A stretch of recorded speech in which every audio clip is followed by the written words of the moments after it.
Ny ONG Grain de Vie zany dia fikambanana anankiray mizara zanakazo miaro ny tontolo iainana eto Madagasikara. Fantatry ny olona maro eto amin'ny firenena satria any amina faharoa amby roapolo manerana amin'ny Madagasikara zany dia misy pépinière Grain de Vie. Dia ny fahavitrianay amin'ny fizarana zanakazo maimaimpoana fa tsy amidy akory ho an'ny olona rehetrarehetra izay tia hamboly zanakazo eto Madagasikara. Ary azonay lazaina ihany koa fa manana izay ny pépinière ngeza indrindra amin'ny famokarana zanakazo eto Antananarivo, dia mamokatra zanakazo maherin'ny 10 hetsy isa-taona io pépinière io izay hitantsika eny Ambohimanga kely.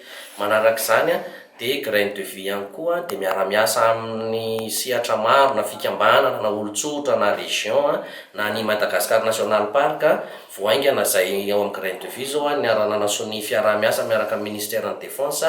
Tianay ho aseho amin'izay zany ny fambolena zanakazo miaraka amin'ny miaramila mba ho porofo ho hitan'ny vahoaka rehetrarehetra eto Madagasikara fa na amin'ny miaramila arany dia varesy lahatra amin'ny fambolena zanakazo, ary tokony isika vahoaka tsotra mba miaro ny tontolo iainana sy ny miaro ny hazo ihany koa. Fantatry ny olona arak'izay moa zany Grain de Vie amin'ny fizarana zanakazo maimaimpoana dia ahitana karazakazo anankitelo ao amin'ny pépinière Grain de Vie: hazo ala, hazo fanaingona tanàna ary ny hazo fihinam-bolo indrindrandrindra.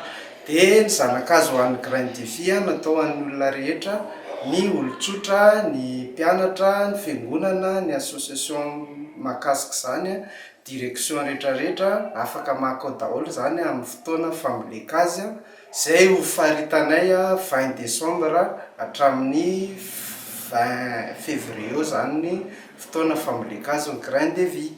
Dia ankoatr'izay moa misy système iray izay nataonay aty aoriana amin'ny alalan'ny fanaovana plantation direct, izany hoe ny graine no hoentina direct sur terrain dia ambolena zany.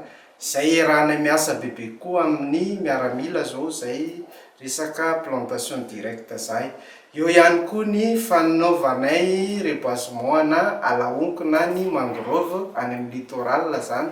Dia hatramin'izao zany mbola manentana izay ho an'ireo olona izay voakasika izay na ny association environnementale te hiasa aminay fa ny zanakazo aminay dia alailay maimaimpoana amin'ny volana Décembre hatramin'ny volana Février. Sotra tompoko.